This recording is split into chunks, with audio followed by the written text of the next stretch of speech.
So far, everything we've been doing in Word has been with the default paper size of 8.5 by 11. Even changing the orientation a couple lessons ago to landscape didn't actually change the size of the paper we were using, it just turned the paper on its side. Well, sometimes we need to use other paper sizes, depending on our project. Legal size paper is often used in, you guessed it, legal documents. And 11 by 17 is another paper size that gets used when creating documents where the paper will be folded into two to create a booklet's type or style of project. Regardless, you'll need to know how to change the size and then also choose where the paper is coming from when it's time to print. So the document I'm working with here is Recipe Book 6. Now if you haven't opened this and you've skipped to this lesson, just go to your Office button, then Open, and you'll find Recipe Book 6 here in the Lesson 6 folder of your exercise files. So make sure you've got that one open. So this document, if you look down in the bottom left-hand corner, is actually 30 pages long. I just wanted you to see that because we're using 8.5 by 11 length paper here, and when we change it to a longer paper like legal, you'll see that it actually affects the length of the document. So let's do that now. What we're going to do is actually go up to the Page Layout tab here on the ribbon, and then you're going to see the Size button just down below that.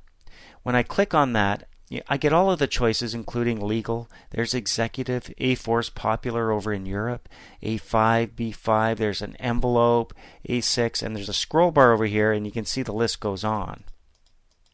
So I'm going to scroll back up, and I'm going to select legal, 8.5 by 14. That automatically changes my entire document to legal size paper. So if I was to print this, I'd need to put legal paper into my printer. Look at the bottom left-hand corner. The length of the document just got shortened by a few pages because we're using longer pages.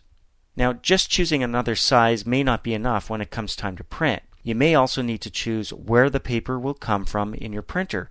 For example, I don't have a second tray on my printer, so I might have to feed legal paper manually. Some printers have a legal tray, while others have one tray but it's adjustable. So let's choose our source next, and we can do that from a couple of places. If we went up to the Size button and went down to More Paper Sizes, that actually brings up the Page Setup dialog. The Page Setup dialog box can also be accessed, I'm going to move it out of the way, by clicking the dialog box launcher right here in the bottom corner of the Page Setup group. Now either way, we need to click the Paper tab here. Here's where we can see that we selected legal.